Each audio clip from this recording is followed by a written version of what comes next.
কত হবে? বিশ্বের বিভিন্ন জায়গায়, সৌদি আরবের মসজিদগুলোতে আজকে জুমার নামাজ হচ্ছে না, ওমানে জুমার নামাজ হচ্ছে না।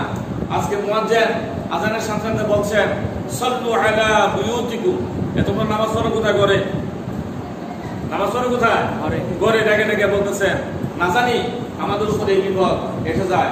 আজকে আমাদের সবাই উচিত বেশি বেশি করে আল্লাহ রাব্বুল আলামিনের কাছে এই মহামারী থেকে রক্ষা পাওয়ার জন্য কি করা? দোয়া করা। বর্তমানে কয়েকদিন আগে আমরা দেখলাম কি ফঙ্গপাল ভাইরাস আফ্রিকাতে। এত ফঙ্গপাল যে ফঙ্গপাল পেলে একদিনে 35,000 মানুষের খাবার তারা নষ্ট করে দিতেছে।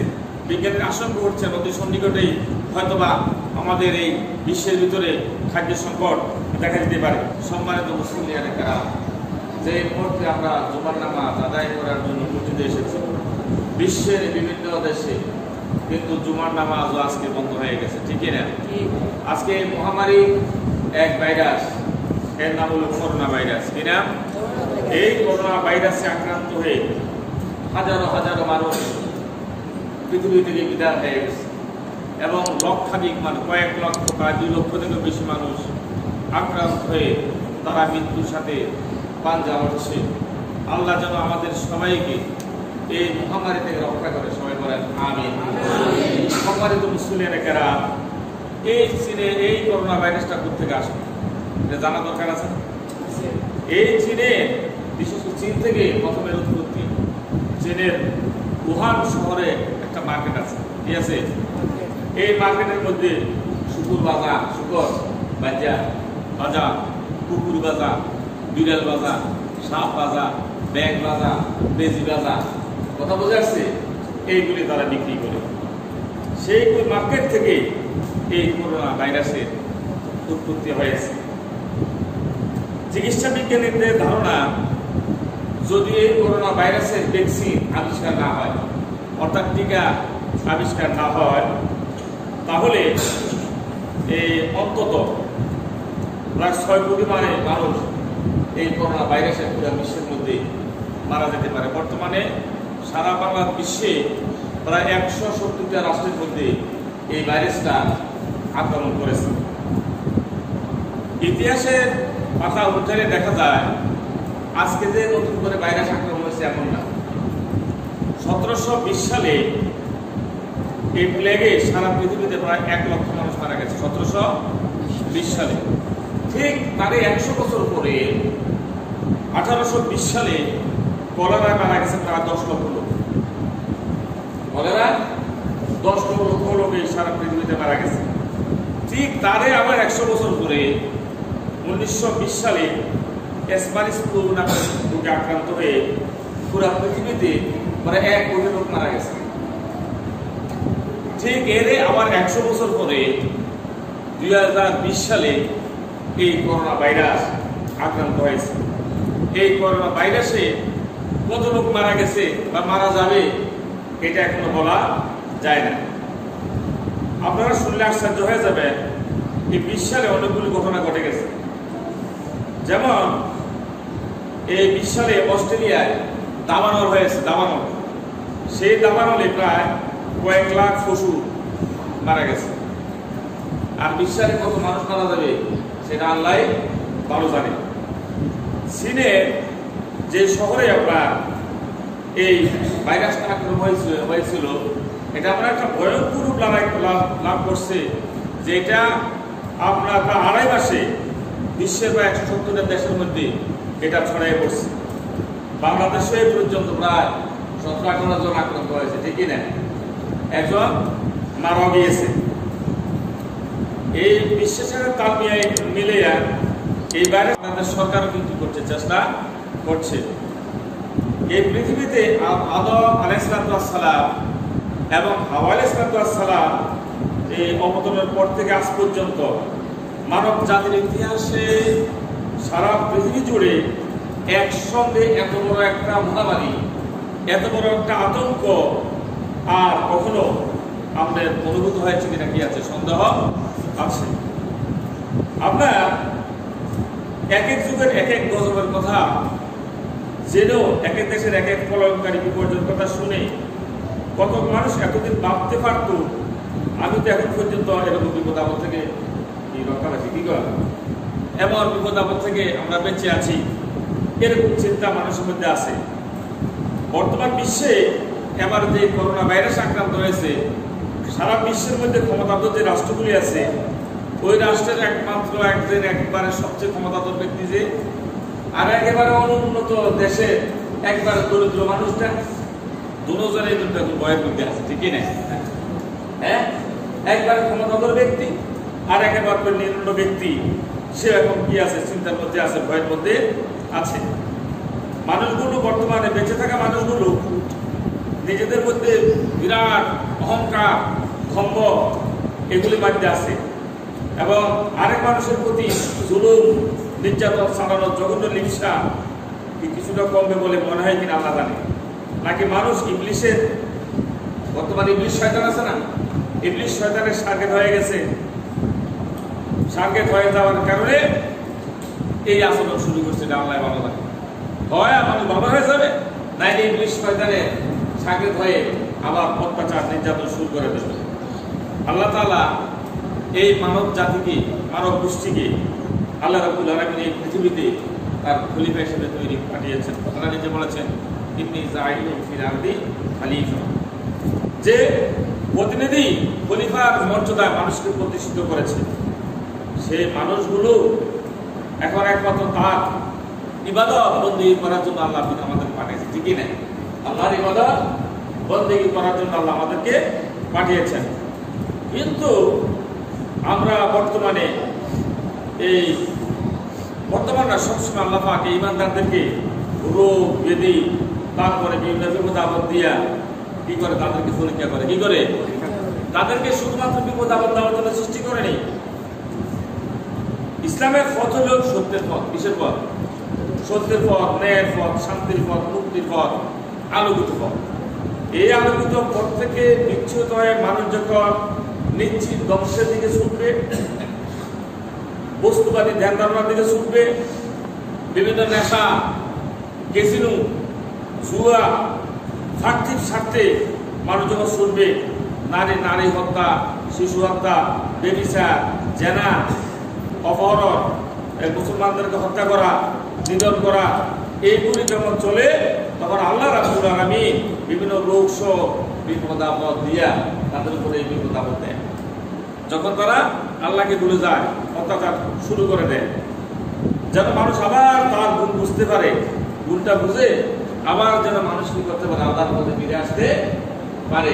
এই জন্য আল্লাহ বিপদ আপদ দিয়ে থাকেন। বর্তমান এই যে করোনা ভাইরাস মহামারী, আমাদের এই পাপের কারণে আমার মনে হয় এটা হইতে পারে, পাপ, অন্যায়, অত্যাচার বেড়ে গেলে এইগুলি আসে। কারণ আল্লাহ রাব্বুল আলামিন সূরা রুমে আয়াত নম্বর হলো 41, কত?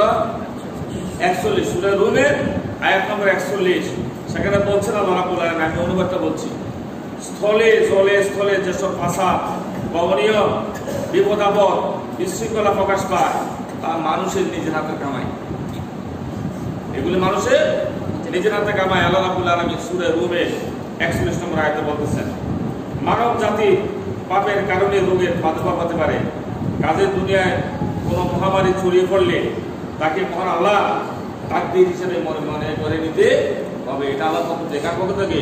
আমরা ঈমান এনেছি, ওয়াল কাদরি ওয়া খাইরি ওয়া শাররিহি মিনাল্লাহি তাআলা ওয়াল বাসি বাদাল মাউত। আমার তকদীরে বাদাল মন্দ সবকিছু কার পক্ষ থেকে? আল্লাহর পক্ষ থেকে। এগুলি মেনে নিতে হবে। তাকদীর হিসেবে মেনে নিয়ে নিজের বাসস্থানে সচেতনতামূলক ব্যবস্থা আমাদের গ্রহণ করতে হবে। শেষ পরিণতি কি হয়, যেটাই হোক, এবং মৃত্যু হোক, যেটাই হোক, এটাকে মেনে নিতে হবে। এটা কি করতে হবে? মেনে নিতে হবে। এটা হলো ঈমানের দাবি। কিসের দাবি? আপনার মৃত্যু হোক আর ভালো হোক, এটাকে মেনে নেওয়ার হলো ঈমানের দাবি। হযরত মা আয়েশা রাদিয়াল্লাহু তাআলা থেকে একটা হাদিস আছে। এই হাদিসটা বুখারী শরীফের 2য় খণ্ড 853 পৃষ্ঠা। হযরত আয়েশা রাদিয়াল্লাহু তাআলা থেকে বর্ণিত, তিনি বলেন, আমি মহানবী সাল্লাল্লাহু আলাইহি ওয়াসাল্লামকে এই মহামারী সম্পর্কে প্রশ্ন করলাম। প্রশ্ন করার পরে আমি জিজ্ঞাসা করলাম, ইয়া রাসূলুল্লাহ, মহামারী এগুলি কেন আসে? হুজুর পাক সাল্লাল্লাহু আলাইহি ওয়াসাল্লাম বললেন, এগুলি দিয়া আল্লাহ রাব্বুল আলামিন ঈমানদারদেরকে কি করেন? পরীক্ষা করেন। আল্লাহ ঈমানদারদেরকে কি করে? পরীক্ষা করেন। এবং অন্য একটা হাদিসের মধ্যে আসছে যে মায়েশা রাদিয়াল্লাহু তাআলা বলেন, আমি জিজ্ঞাসা করলাম, ইয়া রাসূলুল্লাহ, এই মহামারীটা কি? মহামারী সম্বন্ধে জিজ্ঞাসা করলাম। তিনি বললেন, এটা হলো এক ধরনের আযাব। এক ধরনের আযাব। কে বললেন? হুজুর সাল্লাল্লাহু বললেন, আয়েশা, এটা হলো এক ধরনের আযাব। যে জনগোষ্ঠীর উপর আল্লাহ চান এই আযাব পাঠাই থাকেন, তো এটা মুমিনদের জন্য রহমত বানাইয়া দেন। সুবহানাল্লাহ। যদি কোনো বান্দা এই মহামারীতে আক্রান্ত হয়ে যে এলাকায় বসবাস করে, সে ওই এলাকাতে ধৈর্য ধারণ করে থাকে, কি করে থাকতে হবে? ধৈর্য ধারণ করে এলাকাতে থাকে। তখন এবং বলেন, আল্লাহ তার ব্যাপারে যা সিদ্ধান্ত দেন সেটাইতে মেনে নেন, তাই হবে। এরপর ব্যক্তির যদি মৃত্যু হয়, তাহলে সে শহীদের মৃত্যু হবে। যদি তার মৃত্যু হয়, কিসে মৃত্যু হবে? শহীদের মৃত্যু হবে। এই করোনা ভাইরাস মহামারী সম্বন্ধে আমার একটা সতর্কবার্তা রাসূলুল্লাহ সাল্লাল্লাহু আলাইহি ওয়াসাল্লাম আমাদেরকে আগে দিয়েছেন। এটা হযরত আব্দুল্লাহ ইবনে উমর রাদিয়াল্লাহু তাআলা থেকে বর্ণিত।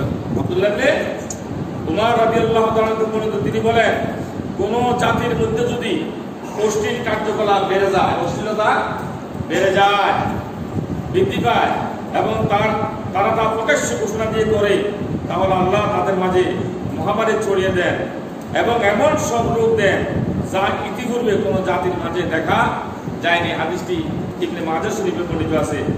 আজ মহামারী হিসেবে করোনা ভাইরাস নামে যে রোগ আমাদের কাছে প্রকাশ পেয়েছে, তা কোনো না কোনো অশ্লীলতা। ইসলামের ইতিহাসের দিকে তাকালে আমরা দেখি হযরত মুসা আলাইহিস সালাম এর সম্প্রদায় চরম অবাধ্যতার কারণে তাদের উপরে বিপদ আপদ নেমে আসে। এ প্রসঙ্গে কোরআন শরীফের সূরা আরাফ 133 নম্বর আয়াতের মধ্যে আল্লাহ রাব্বুল আলামিন ইরশাদ করেন যে, অতঃপর আমি তাদেরকে প্লাবন, ওই মুসা আলাইহিস সালামের উম্মতদের উপর প্লাবন, পঙ্গপাল, কুকুর, ব্যাঙ, রক্ত দ্বারা তাদের ক্লিষ্ট করি, স্পষ্ট নিদর্শন। আর তারা ধাম্বিকে রয়ে গেল, আর তারা ছিল এক অপরাধী সম্প্রদায়। এই প্রসঙ্গে হাদিসে এসেছে, হযরত সাদ রাদিয়াল্লাহু তাআলা থেকে বর্ণিত, মহানবী ইসলাম বলেছেন, মহামারী এমন একটা শাস্তি যা আল্লাহ বনী ইসরাঈলের উপর পাঠিয়েছেন। সুতরাং যখন তোমরা শুনবে যে কোথাও বিদ্যমান, তখন তোমরা সেখানে যেও না। মহামারী যেখানে দেখা যায় সেখানে তোমরা যেও না। আর যদি মহামারী এলাকায় তোমরা থাকো, সেখান থেকে ফালানোর জন্য বের হইলো না। এটা বুখারী শরীফের 2য় খণ্ড 850 নম্বর হাদিস। যদি এখানে মহামারী দেখা দেবে, সেখান থেকে তোমরা পলাইয়া যাইও না, সেখানে অবস্থান করো। আর যদি অন্য কোথাও দেখা দেয়, সেখানে তোমরা যাইও না। হযরতে উবাইদা রাদিয়াল্লাহু তাআলা থেকে বর্ণিত আছে যে রাসূলুল্লাহ সাল্লাল্লাহু আলাইহি ওয়াসাল্লাম বলেছেন, এটা হচ্ছে একটা আযাব। আল্লাহ তার বান্দাদের মধ্যে যাদের উপর ইচ্ছা তাদের উপর তা প্রেরণ করেন। তবে আল্লাহ মুমিনদের জন্য রহমত স্বরূপ করে দিয়েছেন। যদি কোনো ব্যক্তি প্লেগে আক্রান্ত জায়গায় সওয়াবের আশা ধৈর্য ধারণ করে অবস্থান করে এবং অন্তর দৃঢ় বিশ্বাস থাকে যে আল্লাহ তাকদীরে যা লিখে রেখেছে তাই হবে, তাহলে সে একজন ঈমানদারের সওয়াব পাবে। সুবহানাল্লাহ। শহীদের সওয়াব তার আমলনামার মধ্যে লেখা হয়ে থাকবে। বর্তমানে আপনারা লক্ষ্য করে দেখবেন, এই অস্ট্রেলিয়াতে আপনার অনেকগুলো উট তারা মেরে ফেলেছে, প্রাণী হত্যা করেছে। আর এখানে মুসলমানদেরকে হত্যা করেছে কিনা? চীনে মুসলমানদেরকে হত্যা করেছে। বর্তমানে ইন্ডিয়াতে এই পর্যন্ত মুসলমানদেরকে হত্যা করছে, এগুলি বলা যাবে না, নিষেধ। ইন্ডিয়াতে পর্যন্ত মুসলমানদের হত্যা করছে। তাদের জন্য বিভিন্ন আইন করে এনআরসি, তারপরে বিভিন্ন সিএ, বিভিন্ন আইন করে তাদের উপরে নির্যাতন আপনার চলতে আছে। আপনি বর্তমানে কয়েকদিন আগে আমরা দেখলাম কি, ফঙ্গপাল বাইরে সামনে আফ্রিকাতে এত ফঙ্গপাল যে ফঙ্গপালগুলি একদিনে 35,000 মানুষের খাবার তারা নষ্ট করে দিতেছে। বিজ্ঞানীর আশঙ্কা করছেন অতি সন্নিকটেই হয়তোবা আমাদের এই বিশ্বের ভিতরে খাদ্য সংকট দেখা দিতে পারে। রাসূল আকরাম সাল্লাল্লাহু আলাইহি ওয়াসাল্লাম বলেছেন, কোথাও যদি তোমরা মহামারী দেখা যায়, মহামারী হয়, তাহলে তোমরা কি করবা? দোয়া করবা। কি করবা? দোয়া করবা। 5 ওয়াক্ত নামাজের পরে এই দোয়াটা করবা, হে আমাদের আল্লাহ, হে প্রতিপালক, তুমি রূপ দূরীভূতকারী, আরোগ্য দান করো, তুমি তো আরোগ্য দানকারী, আর তোমার আরোগ্য ভিন্ন আর কোনো আরোগ্য নাই, এমন আরোগ্য দাও যার পর কোনো রোগ থাকে না। এটা বুখারী শরীফের 2য় খণ্ড 850 নম্বর হাদিস। রাসূল আকরাম সাল্লাল্লাহু আলাইহি ওয়াসাল্লাম বলছেন, এই দোয়াটা করার জন্য বেশি বেশি বলছেন। আমার সাথে দোয়াটা পড়েন, আল্লাহুম্মা ইন্নী আউযু বিকা মিনাল বারাসি ওয়াল জুনুনি ওয়াল জুজামি ওয়া মিন সাইয়্যিল আসকাম। এই দোয়াটা বেশি বেশি করে পড়ার জন্য বলছে। এই দোয়াটা পড়লে আল্লাহ ইনশাআল্লাহ রাব্বুল আলামিন এইগুলি থেকে আমাদেরকে কি করবেন? রক্ষা করবেন। সুতরাং আজকে বিজ্ঞানীরা বলছেন যে করোনা ভাইরাস থেকে রক্ষা পাইতে হলে কি করতে হবে? পরিষ্কার পরিচ্ছন্ন থাকার কথা বলছে, ঠিক না? পরিষ্কার পরিচ্ছন্নতা ইমানের অঙ্গ। ইমানের অঙ্গ না? আন্না জাফাতু মিনাল ঈমান, পরিষ্কার পরিচ্ছন্নতা ইমানের অঙ্গ। আর এই জায়গায় বলা আছে তাহুর শাতরুল ঈমান, যে পরিষ্কার পরিচ্ছন্ন থাকা, পাক পবিত্র থাকাটা, এটা হলো কি? ইমানের অঙ্গ। সুতরাং আজকে আমাদেরকে সচেতন হতে হবে। কি হতে হবে? সচেতন হতে হবে। বিশ্বের বিভিন্ন জায়গায়, সৌদি আরবের মসজিদগুলোতে আজকে জুমার নামাজ হচ্ছে না, ওমানে জুমার নামাজ হচ্ছে না। আজকে মুয়াজ্জিন আযানের সাথে বলছেন, সাল্লু আলা বুয়ুতিকুম। তোমরা নামাজ পড়ো কোথায়? ঘরে। নামাজ পড়ো কোথায়? ঘরে। ডেকে ডেকে বলতেছেন। না জানি আমাদের উপরে এই বিপদ এসে যায়। আজকে আমাদের সবাই উচিত বেশি বেশি করে আল্লাহ রাব্বুল আলামিনের কাছে এই মহামারী থেকে রক্ষা পাওয়ার জন্য কি করা? দোয়া করা। এবং আমাদেরকে সচেতন হতে হবে, আত্মসচেতন হতে হবে। আপনার পরিষ্কার পরিচ্ছন্ন থাকতে হবে। হাসি কাশি যেগুলি রোগগুলি ছড়াচ্ছে, এগুলির থেকে আমাদেরকে বাঁচতে হবে। আপনার যারা আজকে হাসি কাশি হামারি রোগী, তাদেরকে মসজিদে আসার জন্য কিন্তু না করা হচ্ছে। এখন আপনি বলবেন যে এত বড় একটা কথা মসজিদে না করতেছে, আমরা না জানার কারণে আপনি বলতেছেন। রাসূল আকরাম হযরত ওমর ইবনে আব্দুল আজিজ রাদিয়াল্লাহু তাআলার সময় আপনার একদিন খুব তুফান, ব্যাগ বৃষ্টি, ঝড় বৃষ্টি আরম্ভ হয়ে গেছে। বুখারী শরীফের হাদিস হয়ে গেছে। এখন মুয়াজ্জিনকে উনি বললেন যে আযানের মধ্যে কথাটা বলে দাও, সাল্লু আলা বুয়ুতিকুম, যে তোমরা নামাজটা বাইরে চলে যাও, তোমরা নামাজটা বাড়িতে পড়ে বলা। এই কথাটা যখন বলছে, এখন তো সবাই ধরে বসে হুজুরে, যে হুজুর আপনি এই কথাটা কেন বললেন? তখন ওমর ইবনে আব্দুল আজিজ বললেন, তোমরা এই কথা বলছো বলে আমাদের পূর্বপুরুষরা বলে গেছে, রাসূল আকরাম সাল্লাল্লাহু আলাইহি ওয়াসাল্লাম বলে গেছে যে এই রোগগুলো ছোঁয়াছে। রাসূল আকরাম সাল্লাল্লাহু আলাইহি ওয়াসাল্লাম বলছেন ছোঁয়াছে রোগ বলতে কোনো রোগ নাই, ছোঁয়াছে রোগ বলতে কোনো রোগ নাই। ঠিক আছে, আল্লাহ রাসূলের কথাই কি সত্য। আল্লাহ রাসূলের কথাকে যে অমান্য করবে সে কি হয়ে যাবে? জাহান্নামে, সে ঈমান হারা হয়ে যাবে, ঠিক না? সুতরাং আমাদেরকে আজকে সব বিশ্বাসে করতে হবে, নিজেকে সচেতন হতে হবে। কি হতে হবে? সচেতন হতে হবে। আমাদের দেশে এই রোগটা এখন বিভিন্ন দেশ থেকে যারা আমাদের দেশে ইন করছে, তাদের মাধ্যমে কি করছে? প্রবেশ করছে। আত্মরক্ষা করা, নিজের জীবন বাঁচানো, এটা কিন্তু ফরজ। এটা কি ফরজ? সুতরাং আমাদেরকে এই আল্লাহ রাব্বুল আলামিন যেন এই কঠিন বিপদ থেকে আল্লাহ রক্ষা করে, মহামারী থেকে রক্ষা করে। সবাই বলেন আমিন। আমরা দোয়াটা আবার করি, আল্লাহুম্মা ইন্নী আউযু বিকা মিনাল বারাস ওয়াল জুনুনি ওয়াল জুজামি ওয়া মিন সাইয়্যিল আসকাম।